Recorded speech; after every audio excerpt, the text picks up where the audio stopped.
Hey everyone, Ryan here at Plague Scythe Studios, and the digital chug machine du jour is the new Fortin Cali suite by Neural DSP.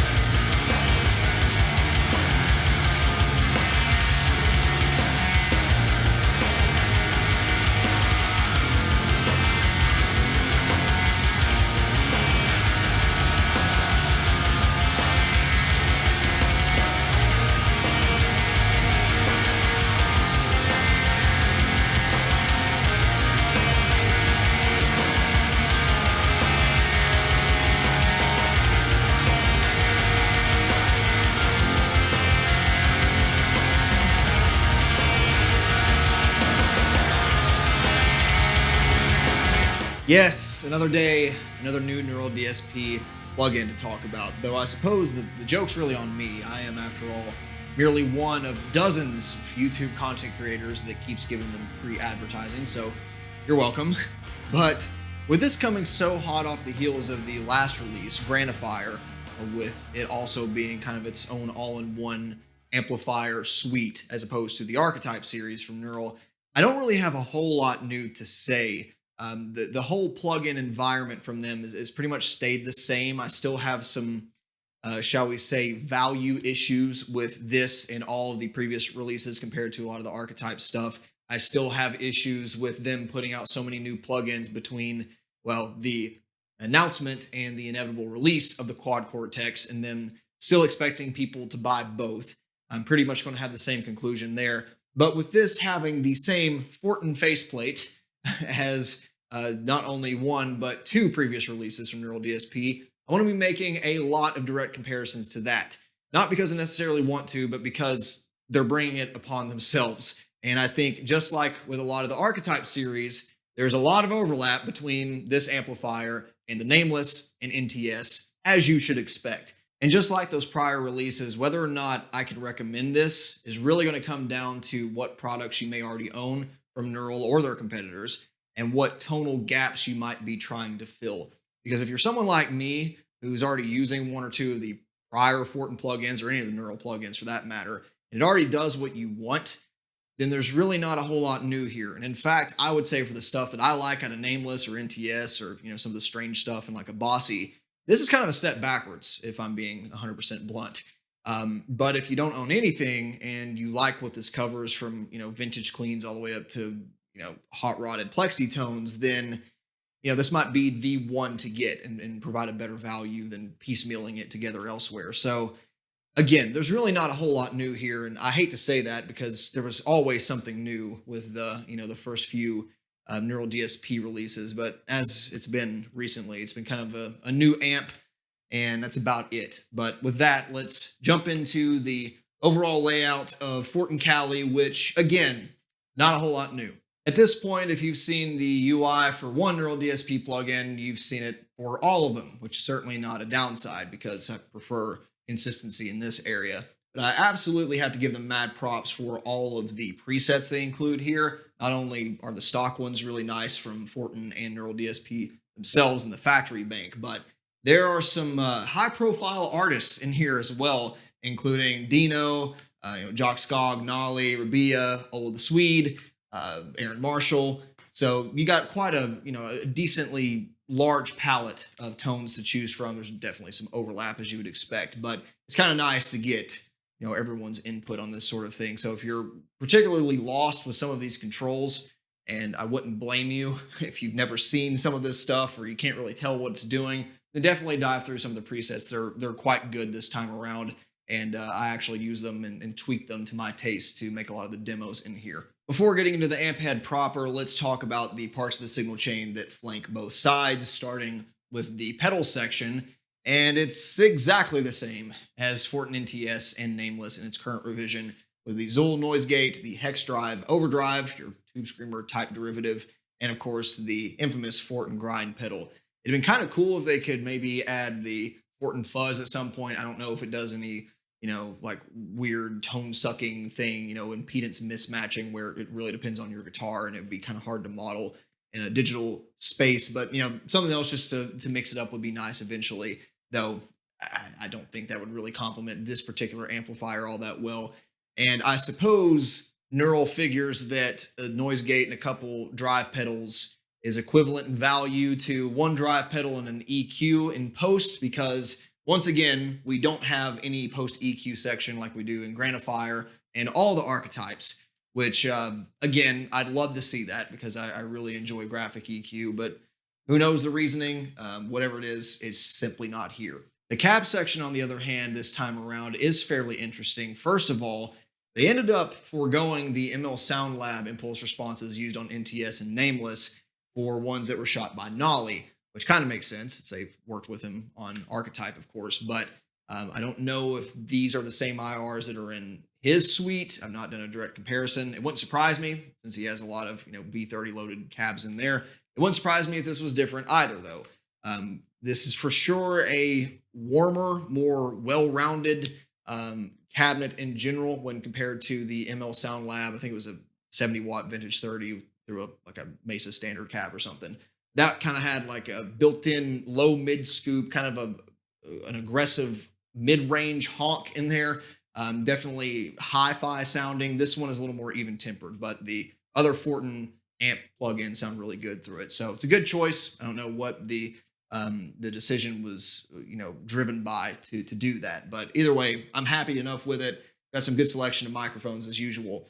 The really interesting thing comes here, though, when you start to dive through some of these menus and you see that underneath the custom IR section, they include some more impulse responses in the program data section. I don't know where this would be on Mac OS, but at least for Windows users, they ended up adding a couple from Dugout on Nameless. So it's in the same kind of directory here. But upon some light investigation, you'll see they've actually included impulse responses for not only a Randall RV12 loaded with both T75s and V30s, which is awesome, my favorite speaker combination, but also a new Fortin V30 cab with a bunch of different microphones. So that to me kind of rules out the possibility of this cab being the Fortin cabs. Could be, who knows, maybe these are older revisions or simply just more to choose from. Either way, I don't care. They all sound really good. So I would definitely recommend playing with the auxiliary IRs that come hidden in here. Hopefully that wasn't an accident because I didn't see this anywhere on the marketing material, but try them all out. They're definitely cool, though the built-in standard cap section is good as always. The amplifier itself then is the first fully 3-channel amp head we've seen out of Neural, and in that sense actually surpasses the real amp it's based on, because though that is 3-channel as well, it actually shares a lot of the controls between 2 channels and even a couple of them between all 3. Whereas this, when you switch the channels between clean OD1 and OD2, you have all independent controls. So I like when we see amp modeling companies do that. They're like, we're not constrained to the realities of a physical amplifier. Let's make this better than the real thing. So kudos to that. And I would love to see that behavior on the Fortin Nameless as well when you switch to the low input. But that's just a suggestion for later. Either way, you might be taken aback by some of these controls as you're flipping through here. It does look kind of complicated, though it's more streamlined than the real amplifier, thankfully. But we'll certainly get through all of them. It's really not that complicated. It's simply not the best labeling, but it's what the real amplifier uses. So as far as the master volume, presence, bass, middle, treble, and of course gain goes, those things behave more or less as you would expect them to, as an accurate model is. The master volume certainly becomes more compressed and even distorts the power amp as you turn it up, interacts with the tone stack the way you would expect. It sounds authentic. The tone stack here, it's certainly your Marshall style affair. I find the treble frequency to be more high mids than full-blown treble, though, compared to a lot of the previous iterations of the Fortin amp plugins. And so you'll see for a lot of my contemporary tones, even on some of the cleans, I'll dial back treble and then push presence really high to compensate. Kind of going to be personal preference there, but it certainly helps to get a very present, stick out of the mix kind of metal tone for the higher gain channels. Now, when we talk about the Thump, hair, and bright switches, this is the stuff that, perhaps people won't be too familiar with, but it's not too complicated. First of all, the bright switch. This engages a bright cap across the gain pot, which on this channel can range anywhere from, kind of silky smooth cleans all the way up to edge of breakup, plexi lower gain JCM 800 sounds. And by the time you throw in some of these other switches and hit it hard with the drive pedal, you can actually get some really nice pushed rhythm guitar tones out of this, which makes this, in my opinion, one of the more versatile amplifier channels on here. And I think it's the one that stands out the most compared to the prior Fortin releases. So as you turn the bright switches on, which are engaged either on the right or left, I believe the left is the higher value, just a guess. But as you do so, you let more treble content bleed through, get a janglier top end. And of course, as you're pushing more distortion on the high gain channels, that can add more pick attack and high end to the pre-distortion sound, which is definitely a good thing.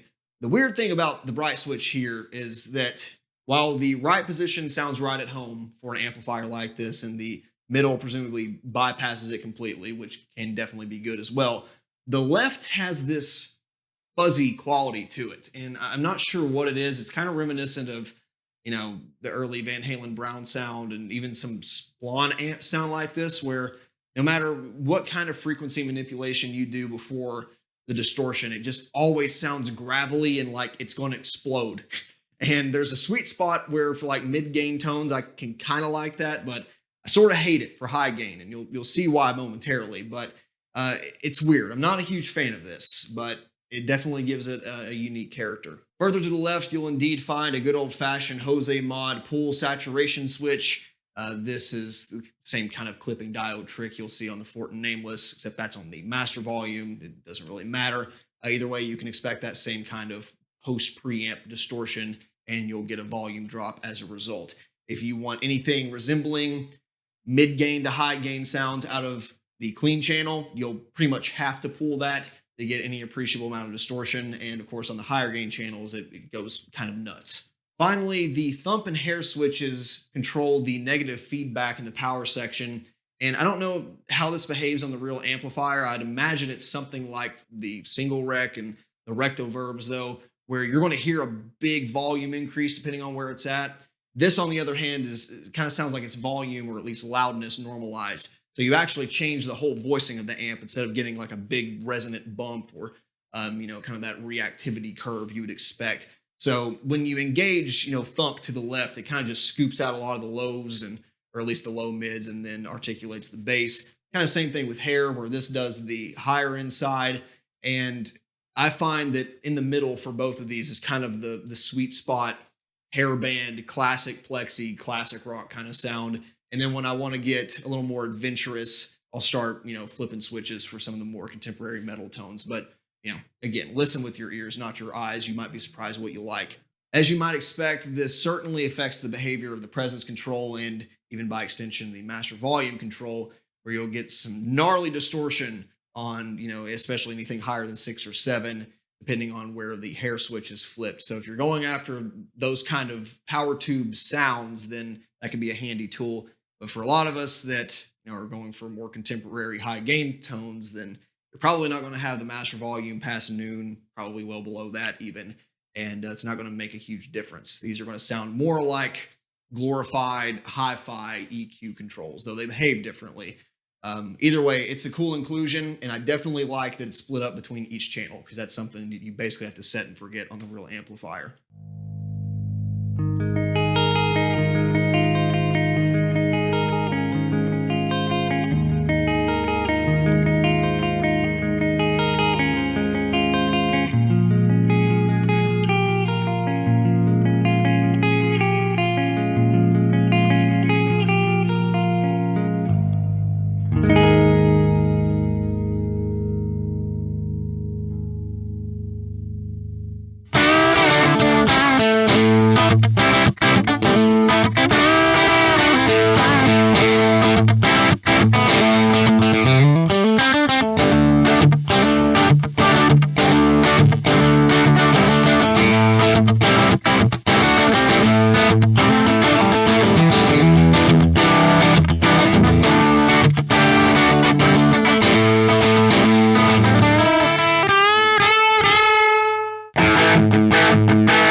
two overdrive channels share the same controls, so I'm going to talk about those in unison.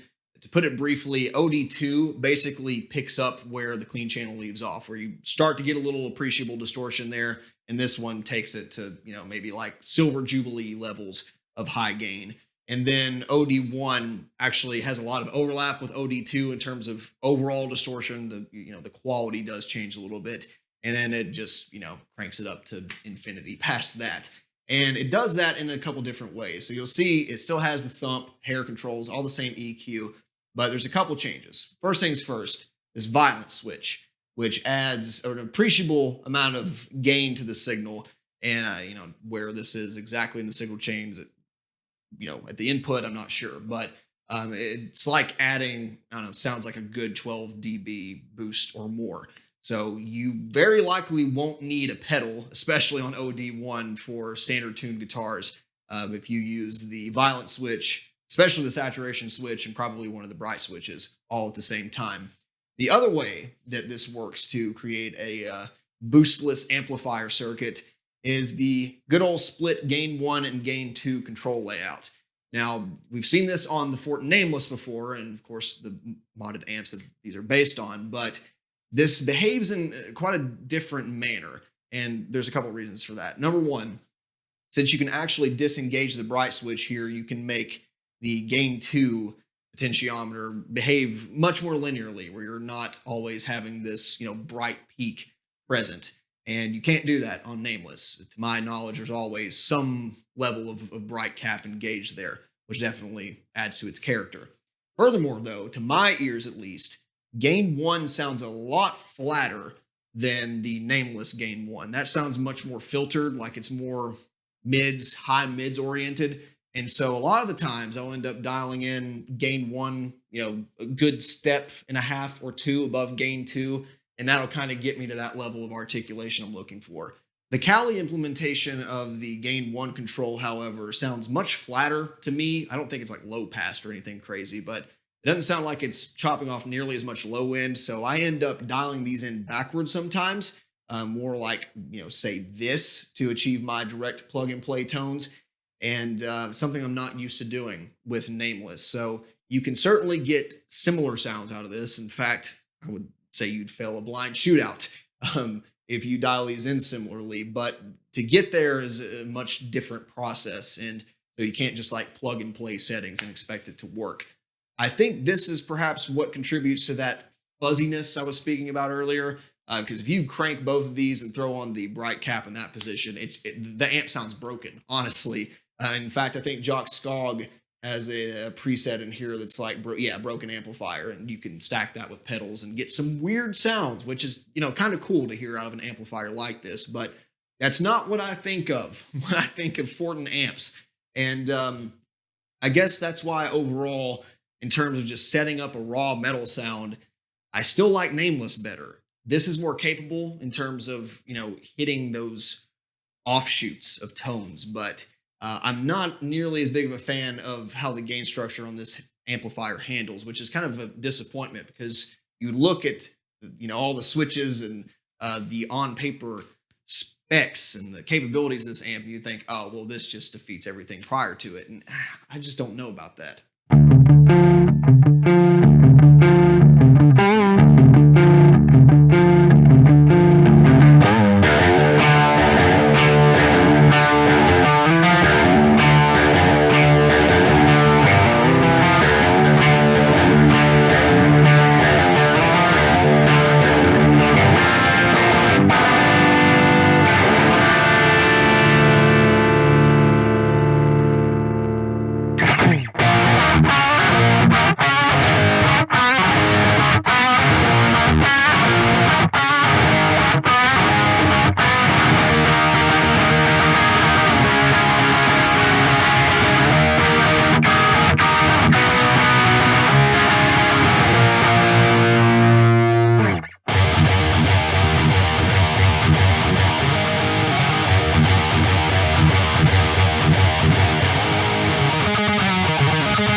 have to take my word for it, though.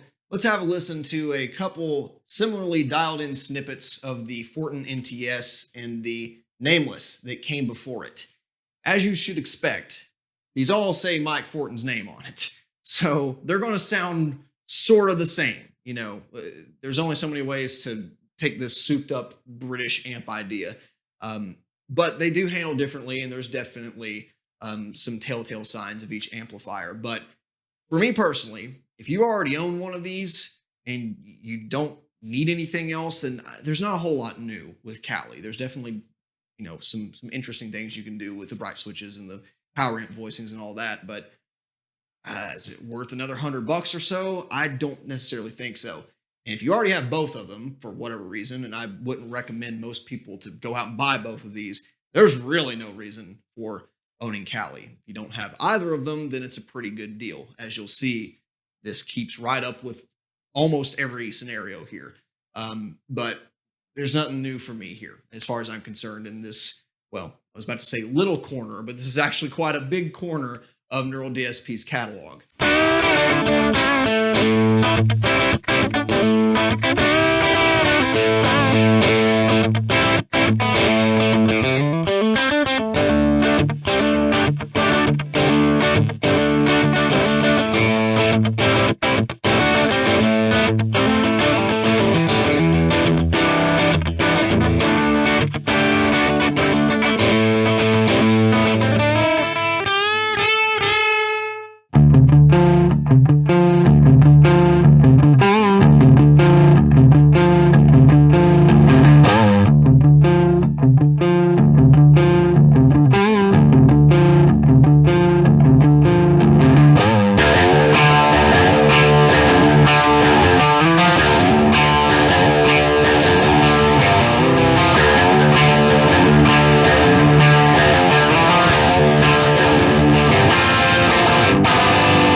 For the end of this video, I'll attempt, don't hold me to this, but I'll attempt to avoid another philosophical rant and cut to the chase. But to put it shortly, it's another Fortin plugin. I mean, it is what it is. It is what you should probably expect it to be. It's a modified Marshall sound. So if you are into that kind of thing like I am, then it'll probably be up your alley. But Neural keeps shooting themselves in the foot by putting so many similar plugins out. And I get this is going to inevitably happen if you're working with an amplifier manufacturer like Fortin. They have a sound, obviously. And I'm sure if they keep working with the guys from Omega Ampworks, that's going to keep happening. But we see it in Archetype as well, where they're covering a lot of prog artists, and there's a lot of overlap in their time-based effects and even amplifier tones. And so, I'm left scratching my head thinking, why even bother with some of this stuff? This definitely covers a lot of territory that Nameless and NTS doesn't. NTS in and of itself is quite unique in the way that it works and has some very standout tones. But for the stuff that I really like out of this one, and for the stuff that I want Nameless to do, it already does it, and I honestly like the sound of Nameless better. It's going to be a toss up and up to, your personal preference. But I just think if you've already bought one or the other, or especially both of the prior Fortin plugins, there's really not much new here for you.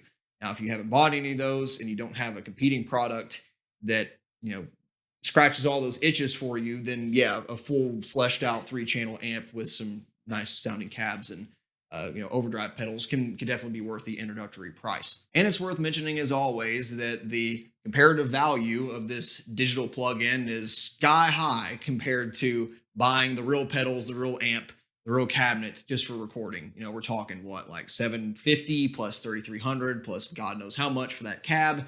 It's a good chunk of change. This is very easy to recommend when you view it through that lens. The problem comes with comparative value, and compared to the other Fortin plugins, full 3 amp channels, that's pretty good.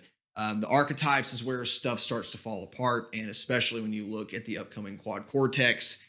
Yeah, I mean, if you buy this, you can use it on Cortex, but I'm so over that argument at this point. So I guess the reality of the situation is I'm simply bored with Neural DSP products, which I hate to say because I think they're super high quality and I use them almost on a daily basis if I'm working on my personal projects or otherwise, play through Nameless and now Archetype of Bossy.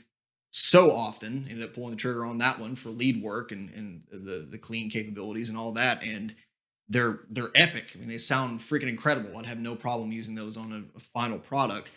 But we keep treading the same ground over and over and over again. I can only say so many things differently about the same kind of delay and reverb, if it even has it, or the same kind of, supercharged plexi circuit. And I get that that's going to happen sometimes when we keep working with the same amplifier companies, or, you go after a specific type of guitar player. But at the end of the day, I wish they'd just try something different here soon. And I don't know if that's going to happen or not. Whether it be the Fortin stuff or the Archetype stuff, it's been all about high gain chug and prog metal, which is awesome for someone like me who that's most of what I play. But even as someone who loves those genres of music, this is getting stale, and I'm sure it's getting stale to most of the market. And at some point, I mean, you're gonna reach your whole customer base, I would think, or maybe you'll hit a niche like Apple or some of these other, I wouldn't say luxury companies, but ones that have this premium image that, someone's just going to buy everything they make. And if that's what happens, then good for them. And I'm not saying you have to go after every little hemisphere of players. I wouldn't expect a rockabilly plugin anytime soon from these guys, but something different. I just want to see something different. We've yet to even see a modulation pedal or anything here. I mean, they've definitely found what they're going after, but bringing more companies on board, just going after something that's not just more Fortin amps. I say that as someone who likes Fortin amps. Just more of the same contemporary bass tones, more prog metal. I don't know. Surprise me, I guess. I just want to be surprised next time. So I'm imagining there will be at least one more plugin between now and the release of the Quad Cortex, maybe one directly after if we don't see it by then. But, fingers crossed by then it's something interesting, because I used to look forward to making these videos. And now it's kind of just like, well, I've done them all up to this point, might as well keep going. So Fortin Cali, I mean, it's fine. That's all I can say about it. Thanks for watching. Any other questions or comments, please leave them down below. Let me know what you think of this guy. And we'll see you next time, hopefully sooner rather than later. Bye.